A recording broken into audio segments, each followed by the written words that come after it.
안녕하시죠?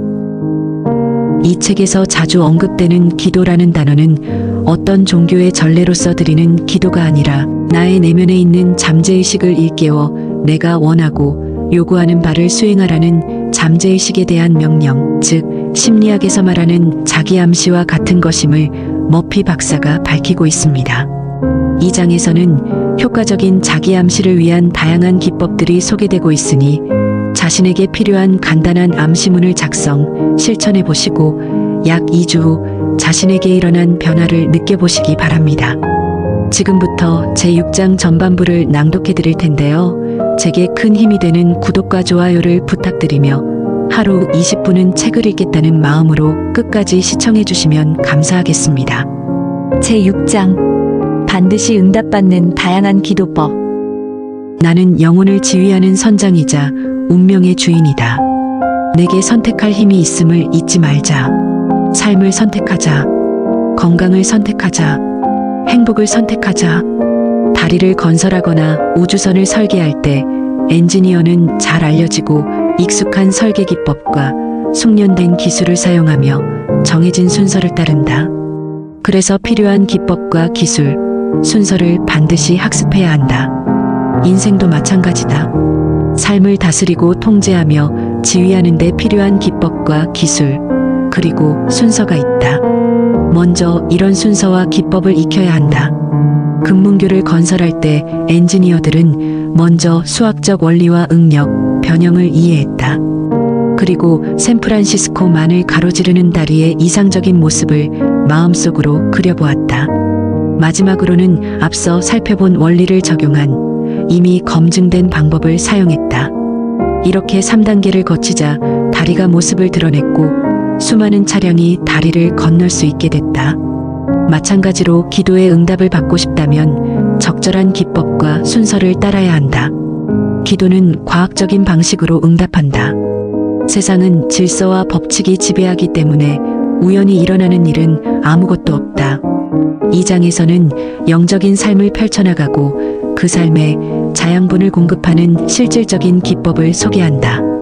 기도가 풍선처럼 공중에 둥둥 떠다니면 안 된다. 기도는 어딘가에 닿아야 한다. 그리고 기도를 통해 삶에서 무언가를 성취해야 한다. 기도에는 다양한 접근 방식과 방법이 있다. 이 책에서는 종교의식 중에 이루어지는 형식적이거나 의례적인 기도는 다루지 않을 것이다. 예배 중에 바치는 기도도 중요하지만 이 책이 중점적으로 다루려는 기도는 종교적인 기도가 아니라 일상생활에 적용할 수 있고 나 자신과 다른 사람을 돕는 데 효과적인 개인적인 기도이기 때문이다. 지금부터는 효과적이고 개인적인 기도법을 살펴보겠다. 기도란 성취하고자 하는 무언가를 명확하게 표현한 것이다.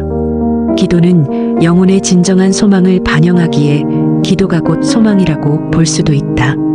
마음속 깊은 곳에서 무언가를 원할 때 기도가 나오므로 기도는 삶에서 원하는 걸 드러낸다. 의에 줄이고 목마른 사람은 복이 있다. 그들이 배부를 것이다. 마태복음 5장 6절. 이 성경 구절은 기도의 참모습을 보여준다. 기도란 평화, 조화, 건강, 기쁨 등 인생의 축복에 대한 갈망을 효과적으로 표현한 것이다. 잠재의식을 원하는 결과로 채우는 종료 기법.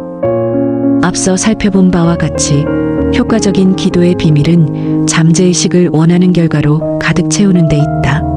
잠재의식에 원하는 결과를 새기는 가장 쉬운 방법은 현재의식이 잠재의식에 협조하게 하여 잠재의식에 내 요구를 맡기는 것이다. 이를 종료 기법이라고 부른다. 이 기법은 꿈을 꾸는 것 같은 상태에서 가장 잘 통한다. 우선 마음속 깊은 곳에 무한한 지성과 무한한 힘이 존재한다는 걸 인지해야 한다. 자신이 원하는 걸 차분하게 생각해 본 후 지금 이 순간부터 그것이 완전한 열매를 맺으리라고 상상해 보자. 기침이 심하고 목이 아팠던 어린 소녀는 단호한 어조로 말했다. 기침이 멎습니다. 기침이 멎습니다. 1시간 정도가 지나자 정말 기침이 멎고 인후통이 사라졌다. 소녀처럼 종료 기법을 사용해보자. 마음의 설계자가 되어라. 가족이 살 집을 짓고 있다면 집의 설계부터 세심하게 살필 것이다. 그리고 건축업자가 집을 지을 때 설계도의 세부 사항까지 제대로 반영하는지 꼼꼼히 확인하며 건축자재에도 신경을 쓸 것이다. 사용한 건축자재의 질에 따라 집에서 보내는 시간의 질이 달라질 수 있음을 알기에 최고급 시멘트와 단열재, 전기 배선, 지붕 등을 선택할 것이다.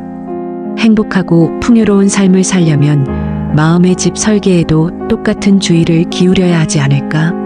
마음의 집을 짓는 데 사용하는 벽돌의 본질이 그 인생에서 생기는 일과 경험을 결정한다. 설계도에 두려움, 걱정, 불안, 결핍 같은 정신적 패턴이 가득하다면, 혹은 풀이 죽어 있고 의심이 많다면 냉소, 고생, 근심, 긴장, 한계라는 자재로 마음의 집을 짓고 있는 것이나 다름없다. 깨어있는 매 순간 마음에 어떤 집을 짓느냐에 따라 삶의 본질이 결정되고 삶에 지대한 영향을 미친다. 말은 고요하고 보이지도 않지만 말에는 진심이 담겨 있다.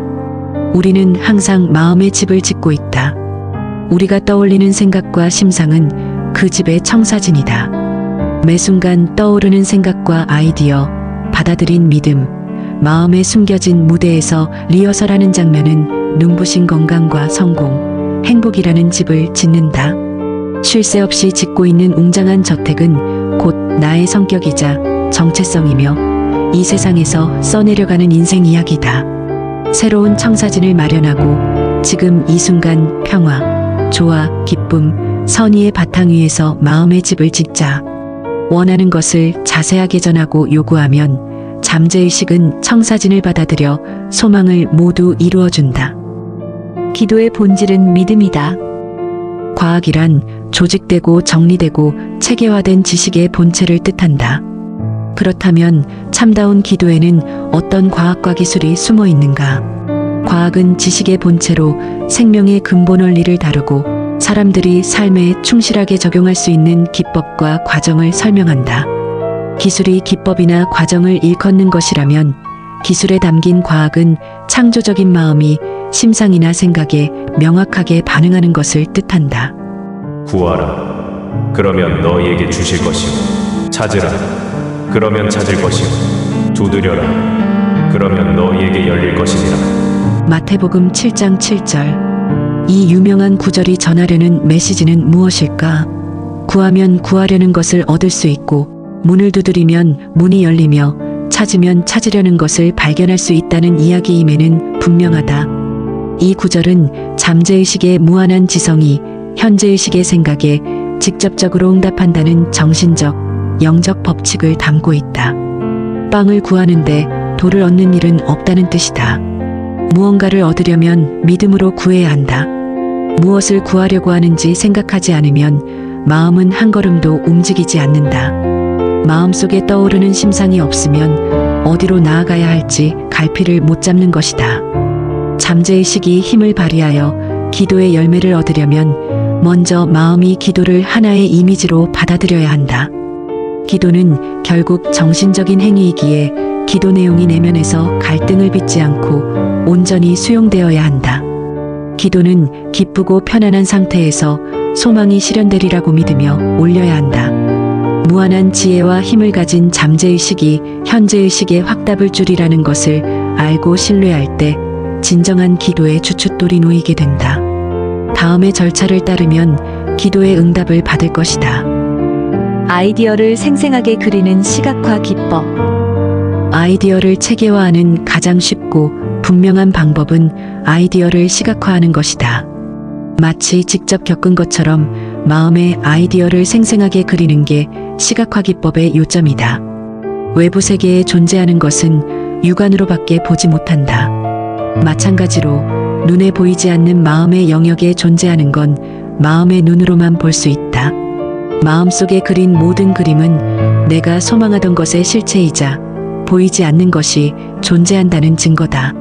상상 속에서 형태를 만든 것은 현실에서 존재한다. 현실 세계에 존재하는 신체의 한 부분과 다를 바가 없다. 아이디어와 생각은 실제하므로 아이디어를 진정으로 믿는다면 언젠가는 객관적인 세계에서 드러날 것이다. 이런 사고 과정은 인상을 만들어내고 마음에도 남는다. 마음에 남은 인상은 삶에서 사실과 경험으로 드러난다. 건축가는 자신이 짓고 싶은 건물을 머릿속에 그려보고 자신이 원하는 완성된 건물의 모습을 상상한다. 심상과 사고를 떠올리는 과정은 건물의 본을 뜨는 작업에 비할 수 있다. 아름답거나 미관을 해치는 건물일 수도 있고 초고층 빌딩이나 1층짜리 판잣집일 수도 있지만 어쨌든 건물을 지으려면 어떤 건물을 지을지 시각화해야 한다. 건축가의 심상은 도면 위에 투영되고 현장 담당과 인부는 필요한 자재를 모아 빌딩을 짓기 시작한다. 건축가가 그린 정신적 패턴에 건물이 완벽하게 부합해야만 작업은 끝이 난다. 나는 청중에게 말을 하기 전에 언제나 시각화 기법을 사용한다. 마음의 수레바퀴를 멈춘 후 잠재의식의 생각의 이미지를 보여준다. 그리고 강당 전체를 마음속에 그려본다. 강당은 내면의 무한한 치유력에 눈을 뜨고 감화를 받은 사람들로 가득 차 있다. 빛나고 행복하고 자유로운 모습이 보인다. 상상 속에 이런 아이디어를 먼저 쌓은 후에 사람들이 병이 나았습니다. 기분이 좋아졌어요.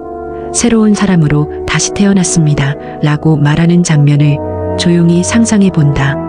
10분 정도 계속 그 장면을 그려보면서 청중의 몸과 마음이 사랑과 온전함, 아름다움과 완벽함으로 흠뻑 젖어 있는 것을 느껴본다. 나의 의식은 수많은 사람이 건강과 행복을 찬양하는 소리가 들리는 지점까지 고조된다. 그리고 마음속에 그린 그림을 내려놓고 연단에 올라간다. 강연을 할 때마다 이런 시각화 기법을 사용하는데 강연이 끝날 때면 나에게 찾아와 기도의 응답을 받았다고 말해주는 사람이 반드시 있다. 해피엔딩의 주인공이 되는 마음속 영화 기법. 100번 듣는 것보다 한 번 보는 게 낫다라는 옛말이 있다. 믿음을 가지고 마음속에 그림을 그리면 잠재의식이 그 그림을 외부 세계에 실현한다는 것을 간주하는 속담이다. 우리는 생각한 대로 되어간다. 몇 년 전 나는 미국 중서부 여러 주를 돌며 강연을 했는데 도움이 필요한 사람들에게 봉사할 수 있도록 한 곳에 자리 잡기를 바랐다. 여러 지역을 여행했지만 한 도시에 정착하고 싶다는 생각이 머릿속을 떠나지 않았다. 어느 저녁 워싱턴주 스포켄의 호텔방 소파에 누워 휴식을 취한 다음 나는 주의를 한 군데로 모아 마음을 차분하게 가라앉히고 수동적인 상태로 들어갔다. 그리고 많은 청중과 이야기하고 있는 모습을 상상했다. 나는 청중 앞에서 이 자리에 설 수 있어서 기쁩니다. 오늘처럼 특별한 기회를 달라고 기도했거든요. 라고 말했다. 그리고 마음의 눈으로 상상 속의 청중을 보았다. 이 모든 게 현실적으로 느껴졌다. 배우가 되어 마음속에서 영화를 찍은 것이다. 마음속 영화가 잠재의식에 전달되어 그 나름의 방식대로 실현되리라는 생각에 마음이 뿌듯했다. 다음날 아침 잠에서 깨자 나는 마음이 편안하고 충만해짐을 느꼈다. 며칠 후 중서부 지역에 있는 한 단체의 장을 맡아주지 않겠냐는 전화를 받았다. 나는 그 제안을 받아들였고 몇 년간 정말 만족스럽게 일했다. 방금 설명한 방법은 마음속 영화 기법이라 불리기도 한다. 나는 독자나 청중으로부터 마음속 영화 기법을 써서 놀라운 결과를 얻었다는 내용의 편지를 수도 없이 받았다. 마음속 영화 기법은 부동산을 매매할 때 특히 효과가 좋다. 집이나 부동산을 매매할 계획이 있다면 일단 자신이 정한 가격이 쌍방을 만족시키는 가격이라고 스스로를 납득시켜야 한다. 이 작업을 마치고 나면 마음을 차분히 하고 긴장을 풀며 모든 것을 내려놓는다. 정신적 노력이 최소한으로 들어가는 졸리고 몽롱한 상태로 전환한다. 이제 수표를 손에 쥔 모습을 상상하고 즐거워하면서 집이 팔린 사실에 감사하자. 그리고 마음속 영화를 자연스럽게 느끼면서 잠이 든다. 마음속 영화가 이미 객관적인 현실에서 실현된 것처럼 행동해야 한다. 그렇게 해야 마음속 영화에서 받은 인상이 잠재의식에 새겨진다. 그러면 무한한 지성은 그 부동산을 진정으로 사고 싶어하고 가치를 누릴 줄 알며 거기서 번영할 수 있는 사람을 끌어당길 것이다. 마음속 깊이 흐르는 잠재의식의 물결은 매도자와 매수자를 한 곳에 모으고 믿음을 바탕으로 마음속의 그림을 현실화한다. 소망을 간단한 문장으로 집약하라. 찰스 보두eng은 프랑스 루소 연구소의 교수였다. 저명한 심리치료사이자 뉴낭시 치유학교의 연구소장이기도 했다. 그는 졸리고 몽롱한 상태에 들어가는 것이 최소한의 노력으로 잠재의식의 인상을 남기는 가장 효과적인 방법이라고 했다. 나른한 상태에 진입하면 조용하고 수동적이며 수용적인 상태에서 아이디어가 잠재의식에 반영되고 전달되기 때문이다. 보두eng은 이렇게 말했다. 잠재의식에 아이디어를 주입하는 방법은 아주 간단합니다. 암시를 걸고 싶은 아이디어를 압축해 기억에 쉽게 새겨질 만한 간단한 문장으로 요약하십시오. 그런 후 자장가를 부르듯이 몇 번이고 반복하십시오. 몇 년 전 로스앤젤레스에서 사는 젊은 여성이 오랫동안 계속된 가사소송으로 꼴머리를 앓고 있었다. 죽은 남편이 전 재산을 그녀 앞으로 남겼지만 전처의 자녀들이 유언 무효 소송을 걸었고 화해 신청을 거부했다. 그녀가 나에게 도움을 청했을 때 나는 보두eng 기법을 설명하며 기억에 쉽게 새길 수 있는 몇 단어로 현재의 소망을 집약해 보라고 했다. 그녀는 하나님의 섭리에 따라 일이 잘 마무리되었다라고 요약했다. 잠재의식의 법칙에 따라 작동하는 무한한 지성이 조화의 원리에 따라 조화로운 결말을 가져다 주는 것을 의미했다. 젊은 미망인은 열흘 동안 밤마다 안락 의자에 앉아 온몸의 긴장을 풀고 졸린 상태에 들어갔다. 나른한 상태가 되자 천천히 부드럽게 진심을 담아 되풀이했다. 하나님의 섭리에 따라 일이 잘 마무리되었습니다. 이 말을 되뇌니 내면이 평화로워지고 고요해지는 기분이 들었고 평소처럼 깊은 잠에 빠져들었다. 열흘이 지난 날 아침에 눈을 떴을 때 마음이 편안했고 그 일이 정말로 마무리 지어졌다는 확신이 들었다. 그날 변호사의 전화가 걸려왔다. 상대 측 변호사와 남편의 자녀들이 합의를 원한다는 것이다. 양측은 원만한 합의에 도달했고 소송은 기각되었다. 나른한 상태에서 확언을 반복하라. 졸리고 나른한 상태가 되면 마음에 최소한의 노력만 쏟으면 된다. 졸린 상태일 때 현재의식은 가라앉는 경우가 많다. 왜냐하면 잠들기 전과 잠에서 막 깨어났을 때는 잠재의식이 상층부로 떠오르기 때문이다. 소망을 억누르거나 잠재의식이 아이디어를 받아들이는 걸 막았던 부정적인 생각은 나른한 상태에서는 더 이상 존재하지 않는다. 예를 들어 나에게 해로운 습관을 없애고 싶다면 편안한 자세를 취하고 몸의 긴장을 풀자. 그리고 움직이지 말아야 한다. 졸린 상태가 되면 그대로 나긋나긋하게 자장가를 부르듯 다음 확언을 반복한다. 나는 이 습관에서 완전히 해방됩니다. 조화와 평화가 내 마음을 가득 채우고 있습니다. 천천히 침착하게 애정어린 어조로 5에서 10분간 밤낮으로 되풀이한다. 단어를 반복할 때마다 감정적 가치가 커진다. 해로운 습관이 불쑥 튀어나올 것 같을 때마다 큰 소리로 반복해서 말해보자. 같은 문장을 반복해서 말하면 잠재의식이 아이디어를 받아들이고 치유가 일어난다. 내 삶에 축복이 들어오는 감사기도. 성경에서 사도 바울은 찬양과 감사를 드려 하나님께 요구사항을 전달하라고 말한다. 감사를 드리는 기도법은 간단한데 비해 놀라운 결과를 가져온다. 감사하는 마음은 우주의 창조력과 맞닿아 있어서 작용과 반작용이라는 우주의 법칙을 기반으로 한 상호관계의 법칙에 따라 크나큰 축복이 내 삶으로 흘러들어온다. 한 젊은 어머니가 이 기법을 사용한 이야기를 들려주었다. 먹이고 입혀야 할 자식이 셋이나 있는데 실직한 상태에 빈털터리가 되었어요. 어찌해야 할지 몰랐습니다. 그러다 기도의 응답을 받기 전에도 감사해야 한다는 머피 박사님의 말씀을 들었어요. 마음속에 한 줄기 빛이 비치는 것 같았고 한번 해봐야겠다고 생각했죠. 매일 밤낮으로 3주 동안 이 여성은 다음 확언을 반복했다. 저에게 불을 내려주셔서 감사합니다. 그녀는 감사하는 느낌과 분위기가 마음을 지배할 때까지 느긋하고 평화롭게 이 말을 반복했다.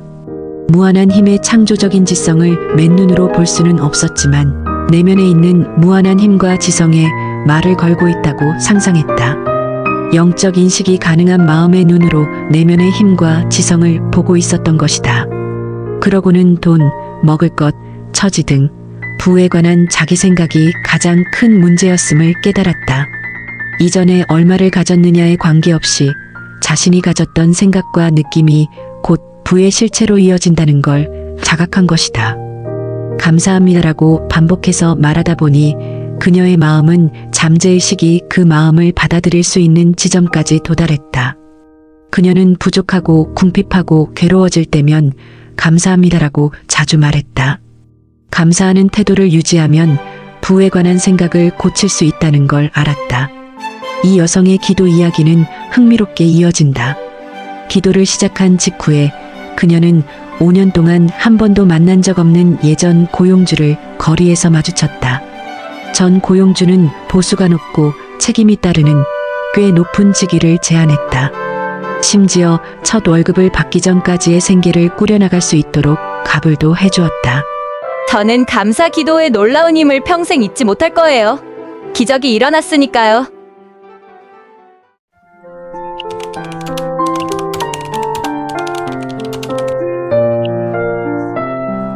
구독, 좋아요와 댓글은 아기 거북이에게 큰 힘이 됩니다.